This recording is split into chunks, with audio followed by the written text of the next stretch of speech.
So if I can introduce Professor John Bourne. Why is he here?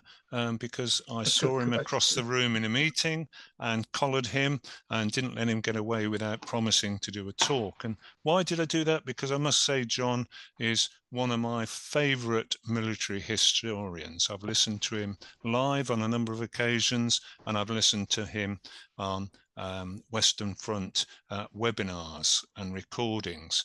And why not choose one of my favourite military historians? Because he's obviously well regarded by others.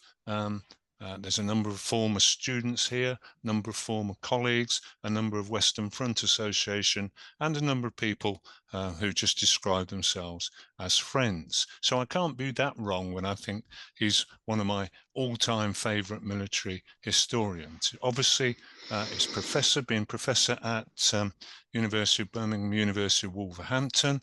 He's the Honorary Vice President of the Western Front Association, and he is an author of a number of very good books and articles on the First World War.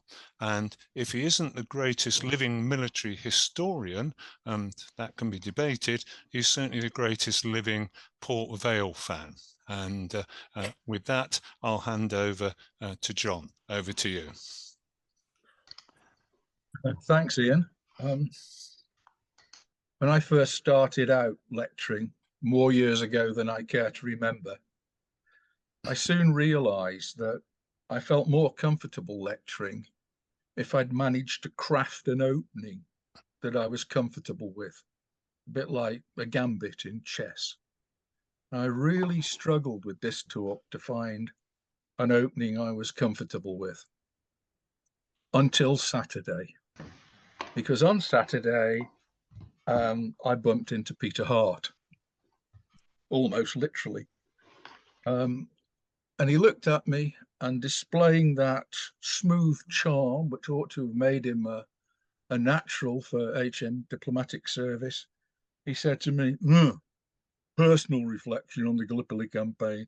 I suppose you've chosen that because you know bugger all about the subject. Well, ladies and gentlemen, if you ever want a nail hitting on the head, Peter Hart is your man. And I think he did hit this nail on the head. When I give talks on the First World War, I'm usually fairly confident that I know at least as much about the subject as most people in the room, and more than some. I'm not confident this evening. I'm very much a Western Front person. I'm not an expert on the Gallipoli campaign. I only took a passing interest in it until 1984, when I obtained a copy of my grandfather's service file, my maternal grandfather, Jesse Sheldon. Jesse dropped dead on the 29th of October 1918, 10 days after being discharged from the army on medical grounds. We all knew he'd been to Mesopotamia, but until I saw his service file, I didn't know that he'd also been to Gallipoli. He was a post-August offensive reinforcement. He went out there in September 1915. The only original research I've ever done on the Gallipoli campaign actually concerned my grandfather's battalion, 7th Battalion North Staffordshire Regiment, 13th Western Division. And worst of all, I've never actually been to Gallipoli. Now, it's always a weakness when talking about military history if you haven't been to the battlefield, and I think this battlefield, it's a particular weakness. I could have gone there as early as 1979. For some reasons best known to themselves, I was invited to accompany a tour organised by the Worcestershire branch of the Workers' Education Association. How they came up with my name, I've got no idea. I'd never written a word on the First World War in the summer of 1979. It would have been a good time to go because at that period, the Gallipoli Peninsula was a closed Turkish military area. It was before it had been paved, touristed, heritaged, info boarded. much more like the battlefields of 1915 than people tell me it is now. Unfortunately, the tour clashed with the putative date of the birth of our first child, so I didn't go. But my colleague Richard Shackleton went in my stead, and Richard died young, at the age of 44, like his grandfather, Sir Ernest Shackleton.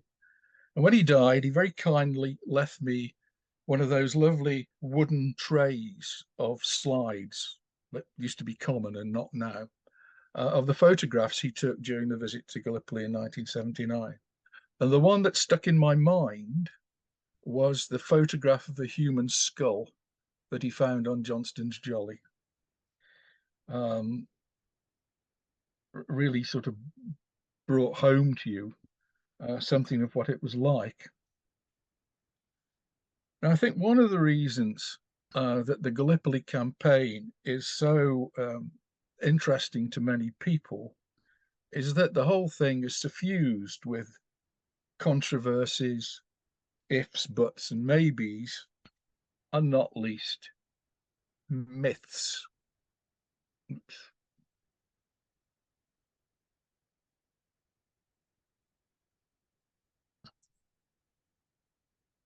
I'm trying to change slides there. Nope.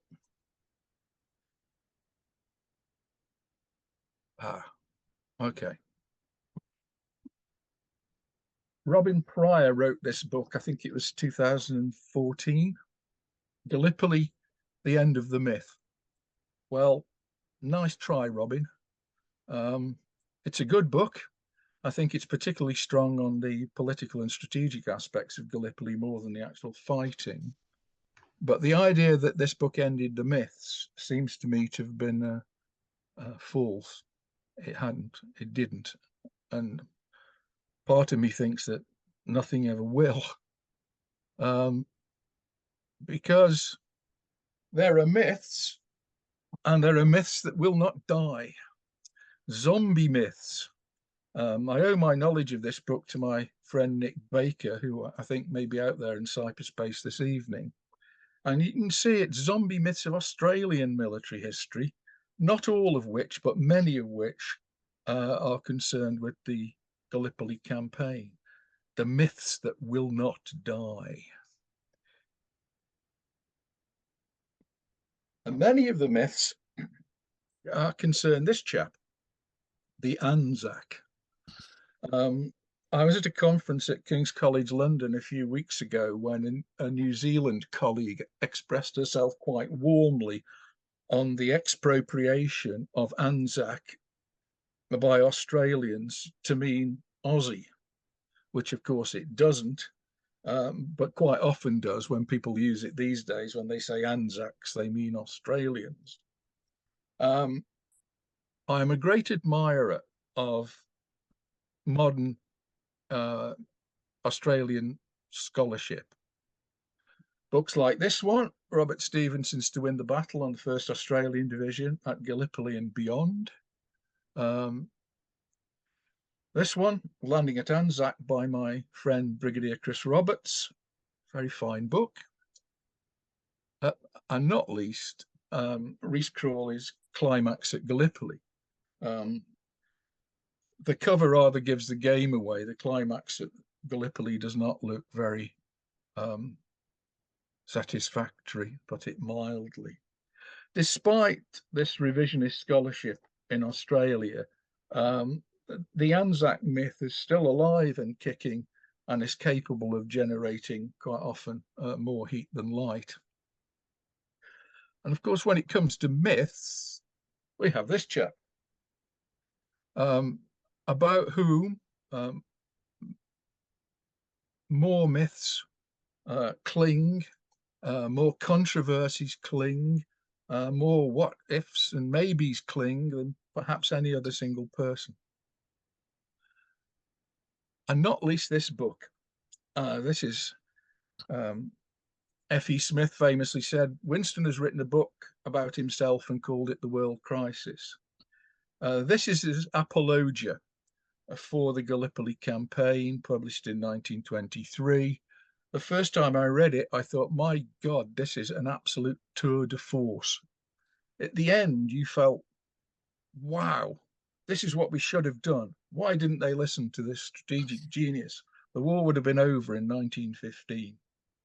I felt a bit like Admiral Fisher must have felt when he was confronted by the full force of Churchill's personality before going home and going to bed early and waking up early in the cold light of dawn, beginning to take apart all the things that Winston had said to him the night before.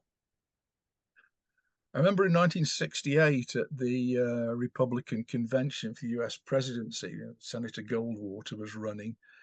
He had an advert which said, in your heart, you know he's right. And a protester at the 1968 convention went round with a placard saying, in your guts, you know he's nuts. And that's a bit my response to this book. It is a wonderful book. It's a tour de force, but in the end, I find it deeply unconvincing. This book, however, I find extremely convincing because he absolutely acquits Winston of having been a reckless amateur, setting aside the considered opinion of his naval advisors and pushing the whole thing forward. He didn't do that. On the whole, his naval advisors agreed with the Dardanelles campaign, and if they didn't, they certainly didn't tell him. We'll come back to that later. Also, of course, Christopher Bell argues that Winston's reinvention of himself in the 1920s and in Volume 2 of The World Crisis as the strategic genius who had this great strategic vision in his head from the beginning, and this was undermined by lesser men, is also untrue. He didn't. In many respects, Winston slid into the whole thing along with everybody else. I hear you ask, why have we got this chap here? This lovely colorized photograph of George Pickett. Some years after the end of the American Civil War, someone asked General Pickett why he thought the Army of Northern Virginia had lost the Battle of Gettysburg, and he replied, I think it had something to do with the Yankees. And of course, it had something to do with these chaps. The historiography of the Gallipoli campaign until relatively recent times has largely ignored the Turks. There are difficulties still in finding people who can read Ottoman diplomatic script, but the pioneering work of Ed Erickson, former United States Marine who knew something about amphibious landings, meant that the significance of the Turks in this campaign and in the Allied defeat, that you cannot simply account for the Allied defeat simply in Allied terms. Indeed, the Yankees had something to do with it, and so did the Turks. So, if we set aside,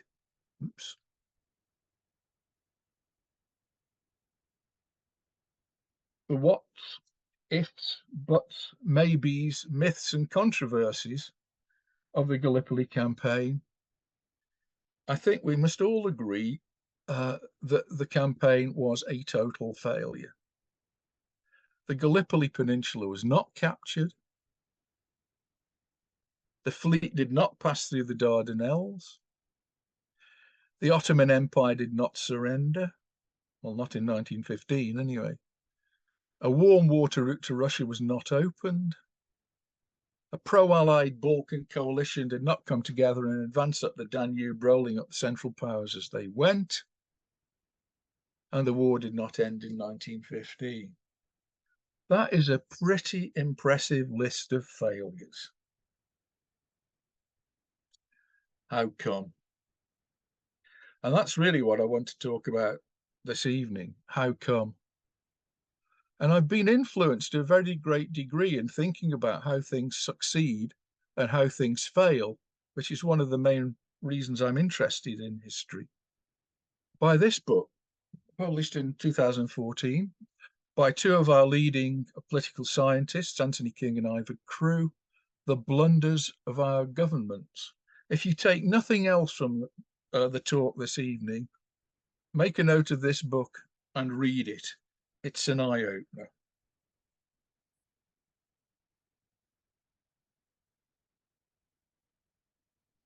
King and Crew identify some generic problems which have the effect of making governments make bad decisions, which goes beyond simple stupidity. The first of these is something must be done. The second is ignorance. The third is groupthink, or speaking truth to power, or the difficulties thereof. Then there's the investment trap. And then there's what I've called, but they didn't, silo government. And I'd now like to look at these things. Something must be done. This is one of the things which most impels government to making rash and ill-considered decisions. In our own time, it's driven by the 24-hour news cycle, by the Twitter sphere, and by single-issue pressure groups. Now, this wasn't the case in 1915. There was some public disquiet, particularly about the role of the Navy. There were stories about, what is the Navy doing? Why isn't the Navy doing more? The Navy had ended on a bit of a high in 1914 with the victory at the Falkland Islands, which was sufficiently annihilating for British public taste in the Nelsonic tradition. But it had had some difficult moments before then, which led people to think that it could be doing more. But the something must be done was generated from within the government, principally, not from without the government. So why did people think something should be done? Well, one was the stalemate on the Western Front, but the second was the view held by people like this man. This is Maurice Hankey, Secretary to the Committee of Imperial Defence, Secretary to the War Cabinet, eventually the Council. For almost 50 years, the eminence grise of British government. Arthur Balfour said of Maurice Hankey, "But for Hankey, we should have lost the war." He is a considered, level-headed man, former Royal Marine, again, someone who knew something about amphibious operations. He sat down famously after his Christmas turkey to pen the Boxing Day memorandum, which was actually written on the 28th of December 1914, in the belief that the British government ought to be considering alternative strategies to being bogged down on the Western Front. And in particular, finding a way in which the British way in warfare could re-establish itself. Many people felt even before it happened, that sending our armed forces to the Western Front was an aberration. What we should have done is held them back and sent them somewhere else. And now we had an accumulating reserve of manpower through Kitchener's armies, admittedly not very well equipped and totally untrained in January 1915. Nevertheless, there was a possibility of finding a use for these troops that didn't involve them, and Winston's famous phrase, chewing barbed wire on the Western Front. And this is what Hankey wrote in the Boxing Day memorandum, or a bit of it. Germany can perhaps be struck most effectively and with the most lasting results on the peace of the world through her allies, and particularly through Turkey. Okay. So he's not making a modest claim here, the most lasting results on the peace of the world. And this is typical of the impact of something must be done, is that it tends to get people to overstress the advantages of the action which they're advocating.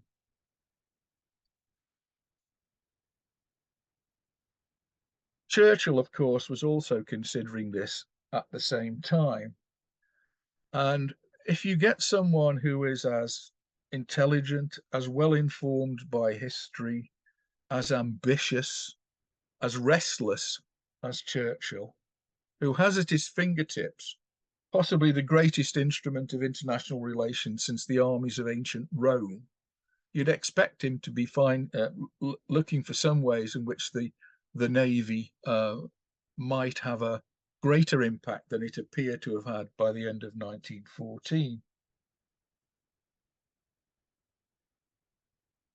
At this time, Churchill was not particularly looking towards Turkey. He was looking towards the island of Borkum and Heligoland off the German coast, or even to the Baltic, but not Turkey. It just emerges in the first weeks of 1915 through the request of the Grand Duke Nicholas for help by a demonstration against the Ottoman Empire by the British, that Turkey begins to emerge as a possible place in which British military and naval power could most effectively be used. So war with the Ottomans was therefore not only an opportunity, not only something should be done, but it appeared that something could be done. Now then, I'll come back to this fine man in a minute. I think what there was in the first weeks of 1915, culminating in the decision to launch the Dardanelles campaign, was a failure to test or debate the claims for a successful attack against the Ottoman Empire. People are making all sorts of grandiose claims. Turkey could be knocked out of the war. Russia could be kept in the war. A grand Balkan coalition could be put together of Greeks and Bulgarians and Romanians, and they could turn the flank of the Central Powers. None of this seems to me to have been at all effectively debated or questioned. There's also the question of whether it was actually a very sensible idea for a British war aim to destroy and dismantle the Ottoman Empire. This, of course, is Sir William Robertson, the future Chief of the Imperial General Staff, in my view, one of the great men of the war. Robertson was a man who looked before he leapt, and he was dubious about knocking the Ottoman Empire out of the war, because he thought, well, what happens after the Ottoman Empire has fallen apart? Is this going to be to the British advantage in the longer term? And of course, the dissolution of the Ottoman Empire has produced an area of the world that's been unstable ever since, and still is, and is redolent with all sorts of possibilities for conflict and war. There's no doubt that Robertson did not want to be defeated by the Ottoman Empire, but he was quite willing simply to stand on the defensive, particularly on the Suez Canal, and bat the Ottoman Empire away. He didn't feel any need to destroy it. And of course, no one did at the start of the war. Britain didn't go to war to destroy the Ottoman Empire. The possibilities of destroying the Ottoman Empire emerge in 1915. And one of the people who most wanted to destroy the Ottoman Empire was actually David Lloyd George, for reasons which I've never actually fully understood. But he clearly didn't like Turks. It was almost at that visceral level that he thought they were uncivilized, and particularly they should not be allowed to govern and control the areas, particularly of Palestine, which was, central to the Christian faith. Something must be done. Something could be done, because it looked as though Turkey was going to be not difficult to defeat, at least on paper. We now come to ignorance. Read this recently in Sir Max Hastings' book on the Cuban Missile Crisis of 1962. The longer I write historical narratives, the more chilled I become by the fog of ignorance in which governments make big decisions. Now, I think this is particularly true in 1962 because a lot of the information that the Soviets and the Americans needed to form a view of the aims of their opponents was simply not available. They didn't know. Particularly the Americans found it very difficult to work out why on earth Khrushchev had put intercontinental ballistic missiles in Cuba in the first place. And quite a lot of Soviets had the same problem too. Now, was ignorance a driving force for the Gallipoli campaign? Well, there's different forms of ignorance without turning into Donald Rumsfeld and going on about known unknowns and unknown knowns and known, etc. There was a lot of wishful thinking based on on ignorance. After all, if you want to make a case for Turkey being a weak military power that could be successfully attacked by British military power in 1950, it wasn't difficult to do it. The Turks had performed very badly against the Italians in Libya in 1912. They performed badly again in the two Balkan Wars.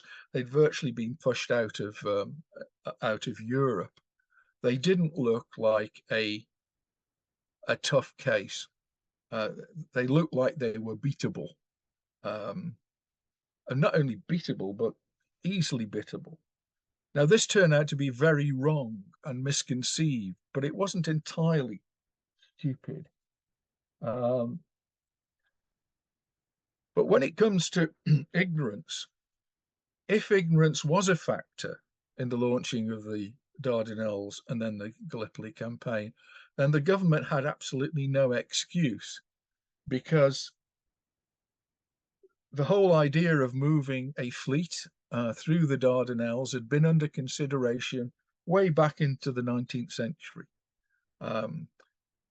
It had been properly assessed in 1906, 1907 by the Committee of Imperial Defence, who concluded that it was not a realistic and sensible act of war. So this was known. We also have this, the Kerr Plan. This is Admiral Kerr, who was the Commander-in-Chief of the Greek Navy, and he'd been considering, because at one stage they thought that it'd be a super idea if you could use British naval power, but Greek military power, so that you could use Greek soldiers to take the Gallipoli Peninsula, and we'd provide the naval firepower. And Kerr considered this in 1914, and this is what he concluded. And this is from Chasseau and Doyle's book, Grasping Gallipoli. No fleet could enter the Sea of Marmara until the mines had been swept. The mines could not be swept until the forts protecting them had been captured. The forts could not be captured without extensive landing operations on both sides of the straits. After the fall of the forts, other distant points, notably the Boulair lines at the northern part of the neck of the Gallipoli Peninsula, would have to be taken and held to prevent the arrival of troops to recapture the straits. So it wasn't as though nobody had thought about this and it wasn't known. This was in the system. The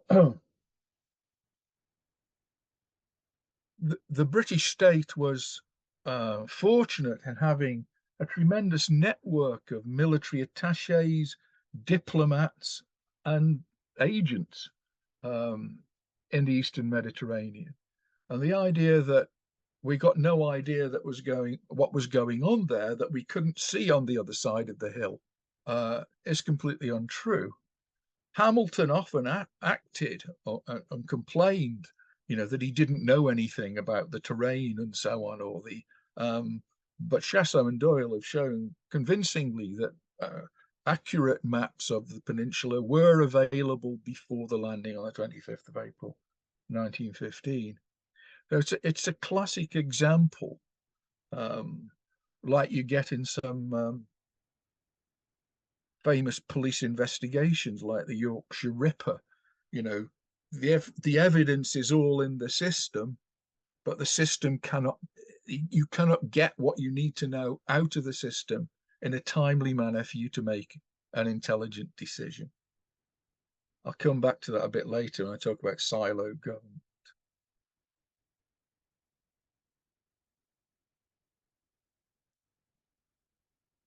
Oops.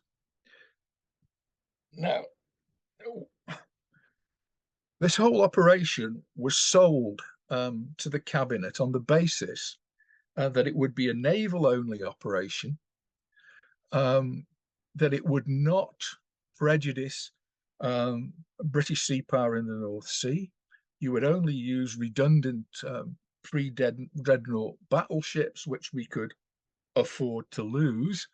And most telling of all, that if things didn't go right, well, we could just call the halt to the whole thing and say, oh, well, it didn't work. It was a good idea, splendid idea, but it didn't work.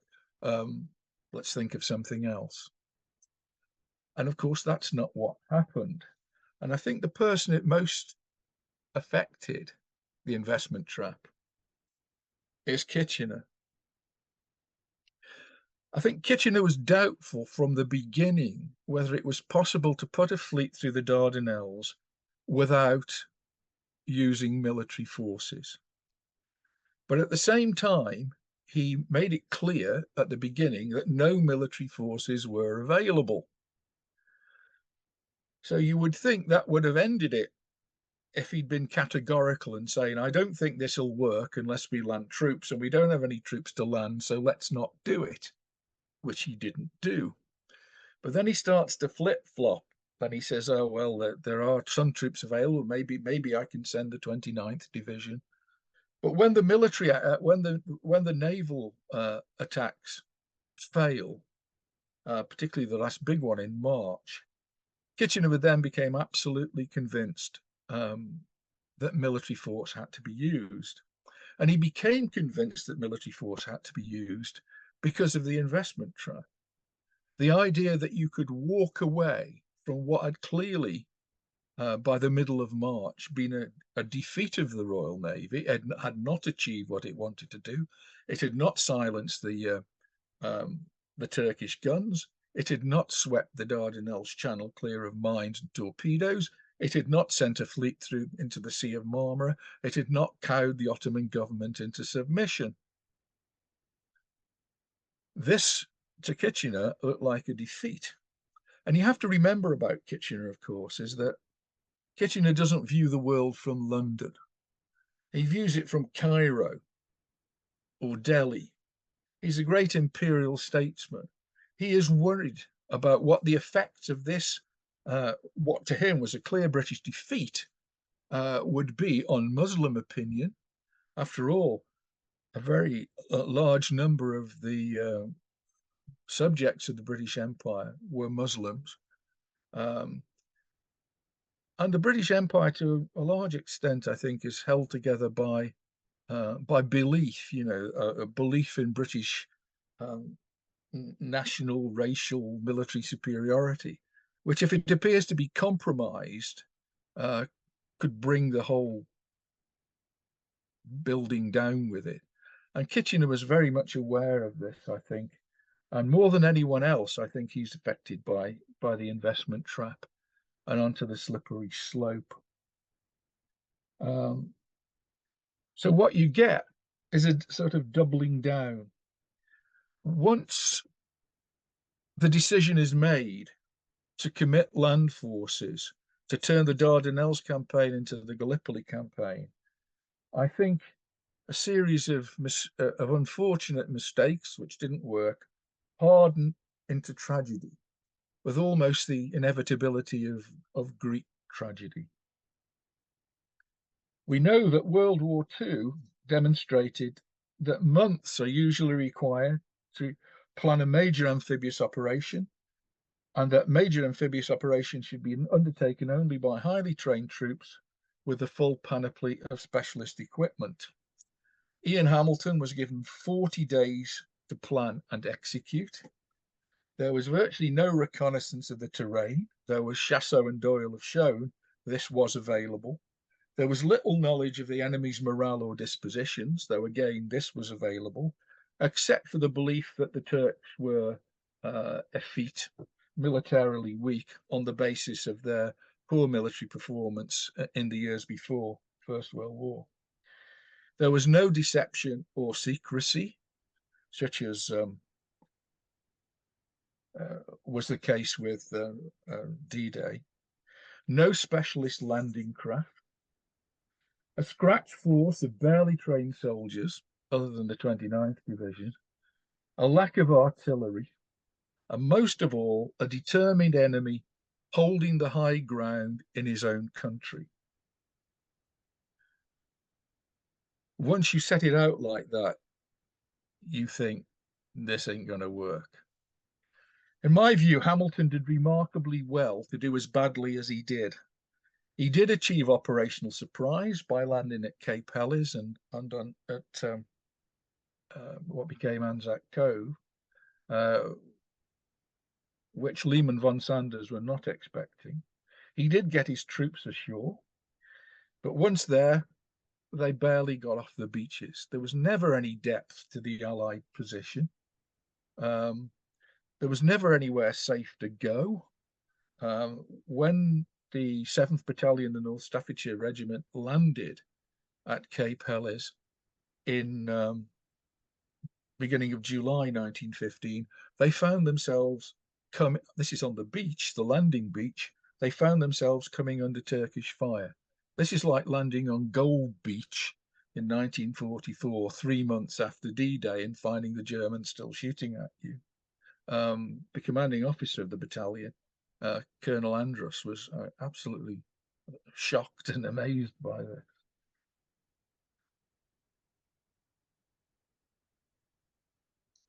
Groupthink.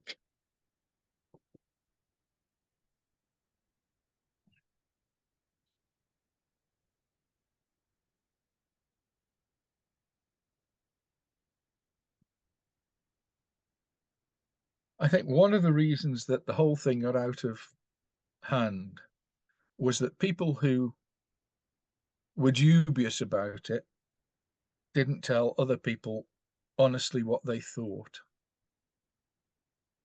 This is Sir Sackville Carden, a pretty second-rate admiral, I suppose, in my view anyway. Now, if anyone could have stopped it at the beginning, it was him. Now, some people have argued that the instruction he was given by Winston Churchill invited him to not to say no. From a career point of view, from a personal point of view, here's the political head of the Royal Navy asking him whether something is doable.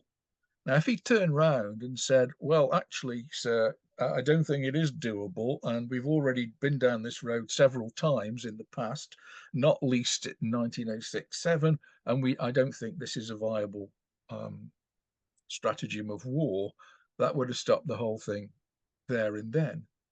Because despite the criticisms that were made of Churchill for ignoring the advice of his professional naval advisors, he didn't. And the advice Carden gave him, as we all know, was that, yes, possibly it could be done, but you couldn't just steam through. You had to do it systematically by, first of all, subduing the gunfire of the forts, which would allow the mines to be cleared, which would allow the ships to go through into the Sea of Marmara, and so on. And it was sold on this basis. Now, I think one of the problems I have with soldiers and sailors speaking truth to power is they're in a really difficult position. I mean, what do they do if they don't agree with what they've been asked to do? What about this man? This is Augustus John's portrait of Jackie Fisher, owned by the Leicester Museums and Art Galleries. Fisher's behaviour during this period is frankly bizarre. It's difficult to know what he was thinking, why he was thinking it, what he was seeking to achieve, and why someone who was so belligerent, I mean, anyone who's ever read his letters, which consist entirely of capital letters and exclamation marks, why he didn't front up and say to Churchill, I don't think this is doable, we shouldn't do it. He was telling other people this. He was telling Jellicoe this. He was even telling Hankey this in his letters. But he never fronted up with Churchill and said, let's not do this. And he also thought from the beginning that if he were going to do it, it had to be a maritime operation and not just a naval operation. A maritime operation in the sense defined free war by the great British strategist Sir Julian Corbett, that you had to use ground troops as well as naval power. That's what Fisher thought. He never makes this clear to Churchill.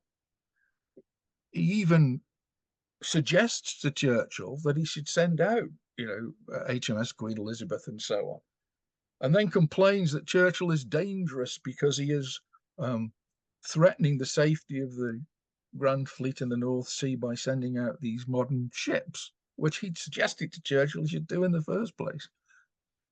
I really don't know. It's difficult to find out because not all the paperwork exists. A lot of this was going on in corridors, in whispered conversations, which were never written down. But I don't think Churchill was well served by Fisher.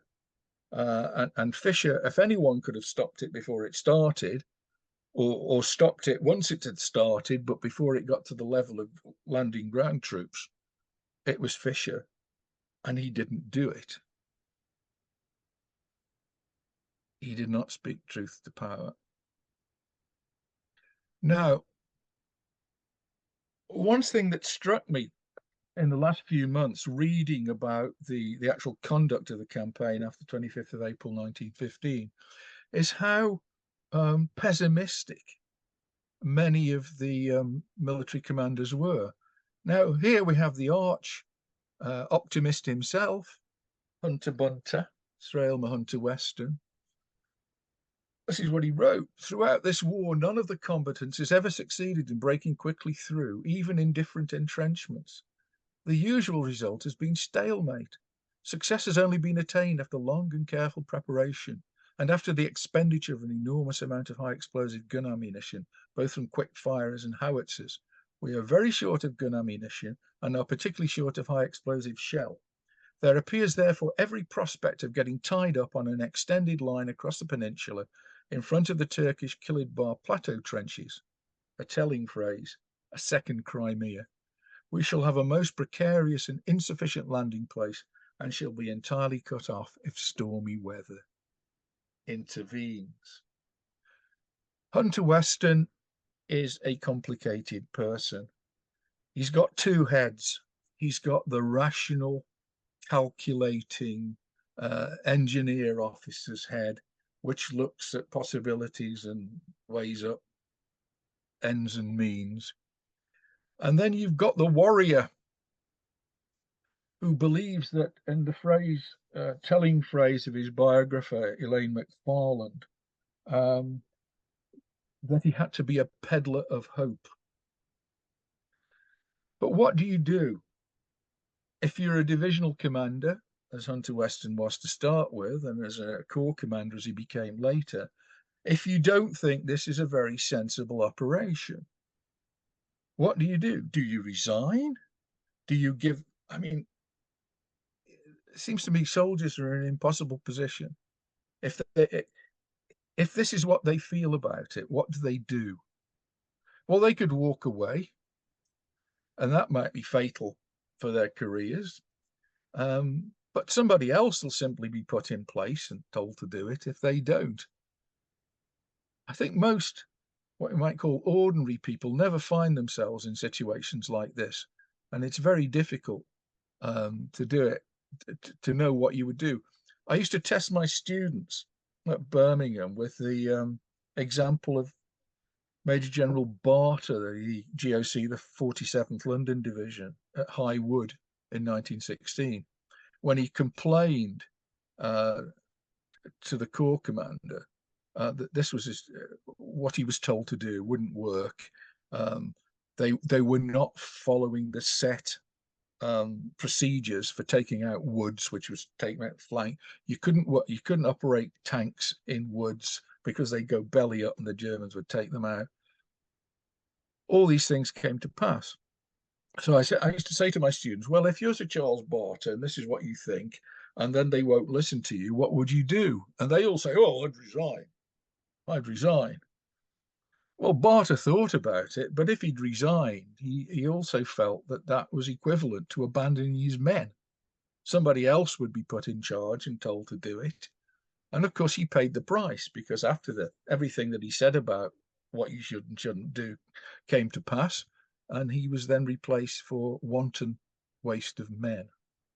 Though it's noticeable that the men of the 47th London Division never held it against him, and he was always dragged out after the war to unveil 47th Division memorials.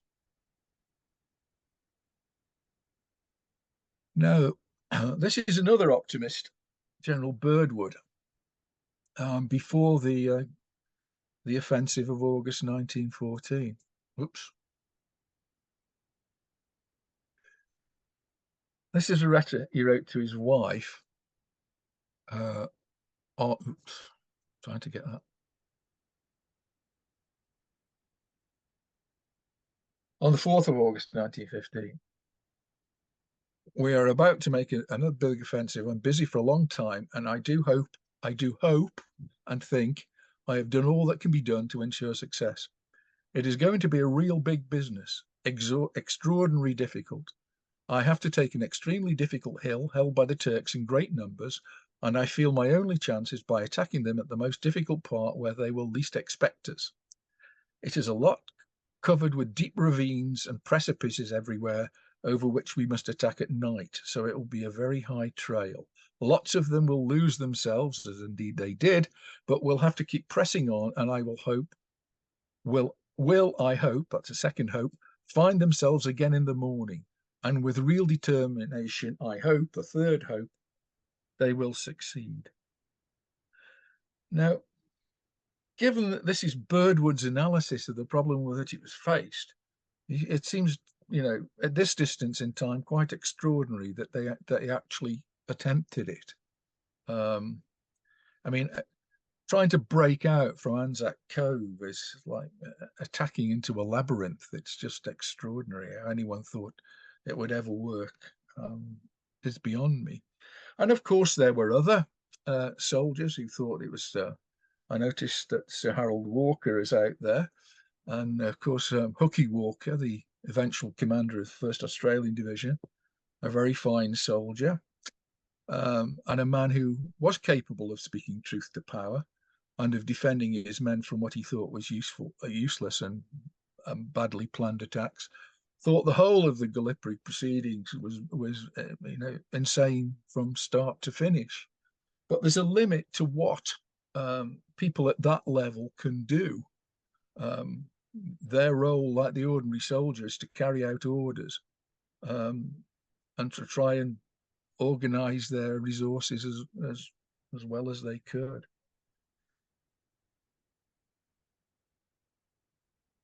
Now,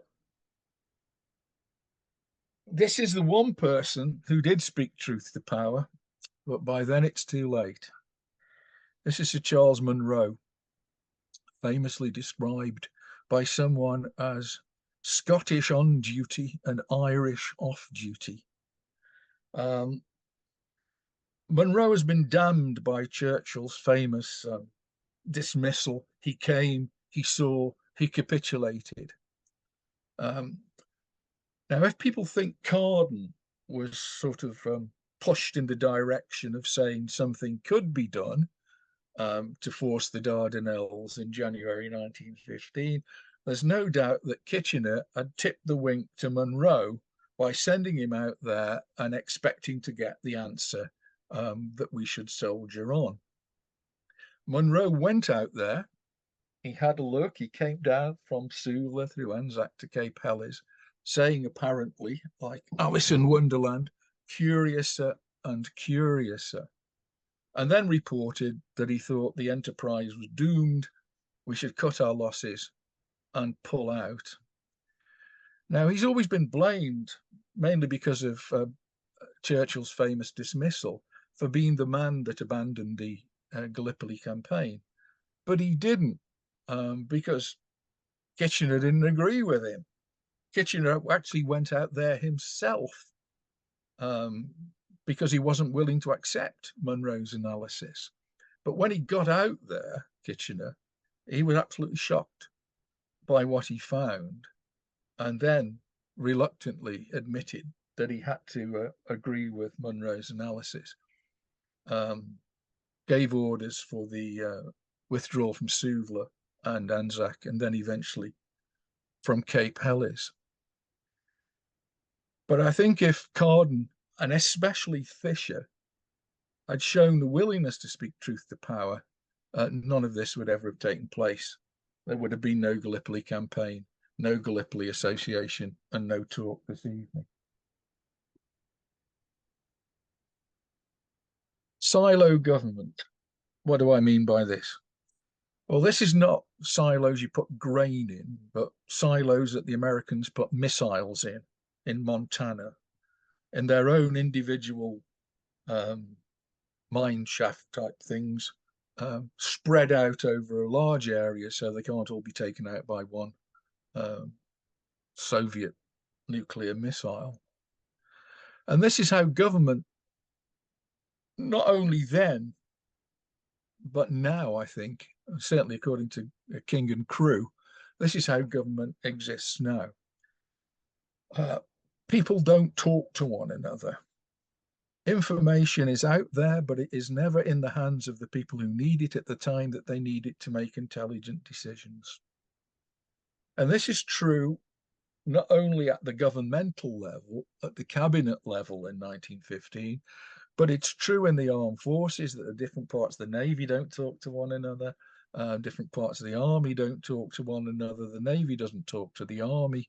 All the information they have at their disposal, which is really quite extensive and sophisticated, is not incorporated.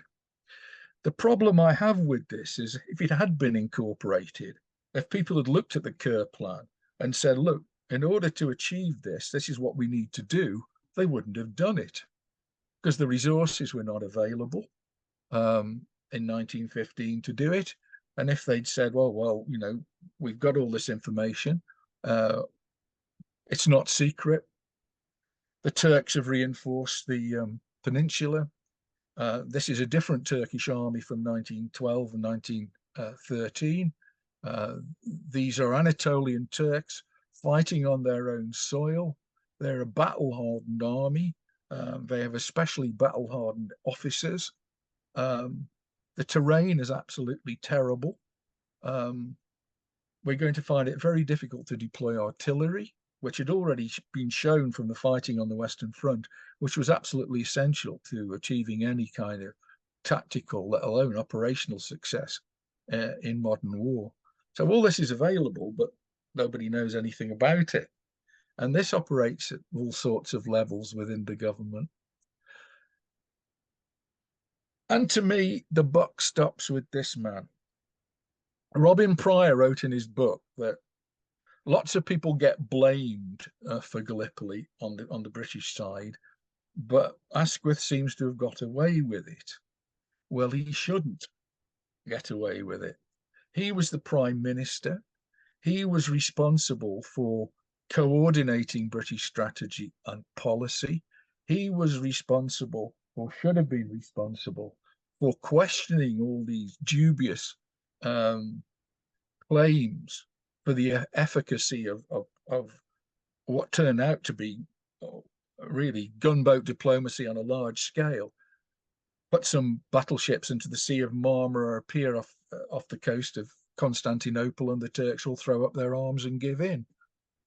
This always seemed improbable from the start, and you think a man as intelligent as Asquith would at least have probed this, but he didn't. Now, there's various views of Asquith. One of my favourite comments of Asquith during the war was allegedly made by Lady Maud Tree, the wife of Sir Herbert Beerbohm Tree, actor, impresario, and man about ladies' bedrooms. When she said to him at a dinner party, "Tell me, Mr. Asquith, do you take an interest in the war?" He does often give the impression in the weeks leading up to the 25th of April 1915 that he didn't actually have much interest in the war. You don't feel there's any grip at the top. The whole thing is sliding towards this inevitable tragedy, and he's got no grip on it at all. Now, some people think he had no grip on it because he was temperamentally unsuited to being a prime minister in a great war. It may be true. Some people think he was incapable of it because he was a bit of a drunk. I don't think that's true. He did drink, but he wasn't the only one. And there is a wonderful passage in Haig's diary for the 8th of September 1916, when Asquith has been visiting GHQ on the Western Front.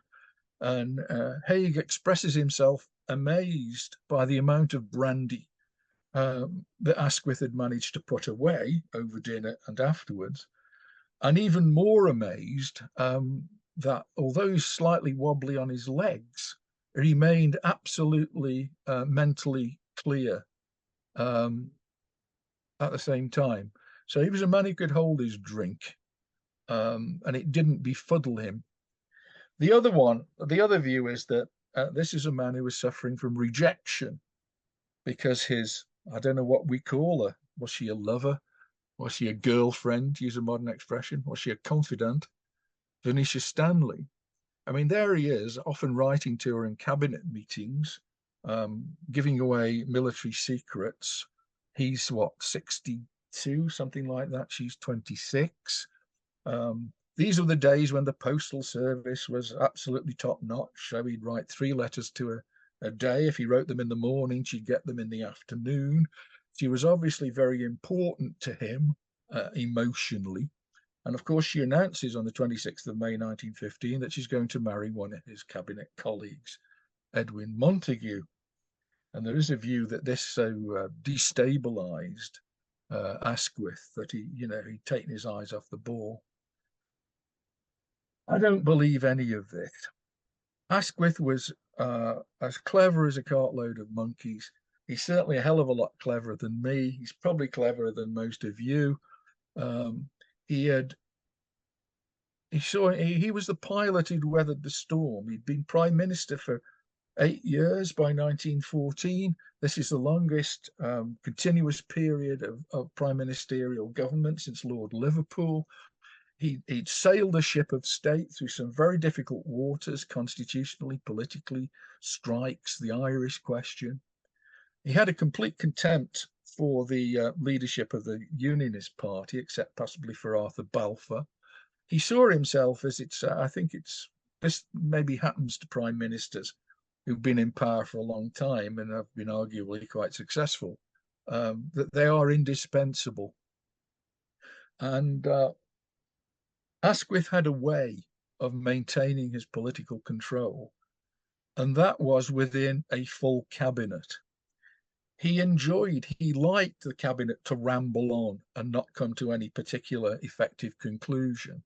And then at the end, being the barrister he was, he'd say, "Well, gentlemen, we seem to have arrived at a point of view," and then would say what it was, and everybody would be so grateful that they would agree and carry on. That was his modus operandi in peacetime. It doesn't work in wartime. The discussions of the Dardanelles and Gallipoli campaigns in cabinet are frankly shambolic. Nobody seems to know what's going on. There's no real attempt to bring in outside opinion and to test whether all these claims that have been made for the efficacy of a campaign against Ottoman Turkey would work. And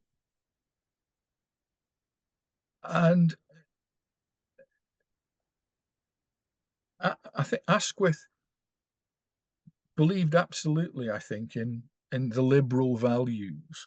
And he felt that these liberal values were potentially threatened by war. And he didn't want to abandon them. His problem was that the war didn't end soon enough for him. I mean, if the war had ended in 1915 or the Germans had collapsed after the Somme or whatever, Asquith would be regarded very differently. And of course, his successor, David Lloyd George, he didn't care anything about these liberal principles. He only had one principle, and that was to win the war. And he would throw out any deeply held liberal beliefs if he thought they were an obstacle to winning the war. Asquith was never prepared to do that. And that's his fundamental problem, which makes it look like he doesn't have any a grip on affairs, and he doesn't. So although some of the problems of silo government are separate from him within the military and naval forces, ultimately, he must have the responsibility. He presided over these events at the tragedy which unraveled after the 25th of April, 1915. Now, although the Gallipoli campaign failed, it didn't achieve anything of any of the aims which people had laid down at the beginning. It did have consequences. One of these, allegedly, was the end of the last Liberal government in Britain. I don't think the Gallipoli campaign is quite so central. The reason Asquith formed a coalition government in May 1915 was not monocausal, and it certainly wasn't to do with the war against Ottoman Turkey. He thought that basically the formation of the coalition government in May 1915 is an act of collusion between himself and Andrew Bonar Law, the leader of the Conservative Party, because they both saw advantages to themselves, to their parties, and to the country in forming a coalition government. So I don't think it really had anything to do with what was going on in the Eastern Mediterranean. It's also usually said that it sort of destroyed the career of Winston Churchill. Well, not really. I mean, Churchill re-emerges in July 1917 as the Minister of Munitions. He is an outstanding Minister of Munitions. And his very long and controversial career, it's one aspect that's been largely forgotten. Douglas Haig, who didn't have much of an opinion of Winston, nevertheless thought that his achievements in making available to Haig's armies the munitions of war had been tremendous, and actually wrote to Winston in 1918 thanking him for this. And of course, by January 1919, Winston becomes Secretary of State for War and Air. So not really destroys Winston's career. Winston has bounce back ability, and he bounced back in 1917 and 1918. When he goes into decline in the 1920s and 30s, there is an undercurrent of complaints about him to do with the launching of the Dardanelles Gallipoli campaign, but I don't think it's the main reason why his career is derailed between the wars. The Muslim world did not turn against Britain as Kitchener feared as a result of the failures at Gallipoli. In fact, what happened within 6 months of the ending of the Gallipoli campaign was that the Arab world turned against the Ottomans, and Britain becomes the sponsor of the Arab revolt under Sharif Hussein from June 1916 onwards. I think the Gallipoli campaign does have a persistent and annoying effect on Anglo-Australian relations in particular, and the the landings and the fighting on the Gallipoli Peninsula are never far away from anti-British feeling in Australia. But it's this man, Kemal Ataturk, who seems to me to be the man whose career was most launched by the Gallipoli campaign. I think in some respects he's one of the major figures to emerge out of the First World War that wasn't a major figure already, and becomes the father of modern Turkey. I'm not sure where Turkey is at the moment, but Ataturk certainly makes his name on the Gallipoli Peninsula and becomes a leader of modern Turkey. After the war, he tries to modernize the state. He tries to secularize the state, and he keeps it out of the Second World War. I think a great statesman. Perhaps he should have the last word. This is the famous memorial at Aribonu, written by Ataturk in 1934. Those heroes that shed their blood and lost their lives, you are now lying in the soil of a friendly country. Therefore, rest in peace. There is no difference between the Johnnies and the Mehmets to us where they lie side by side, here in this country of ours.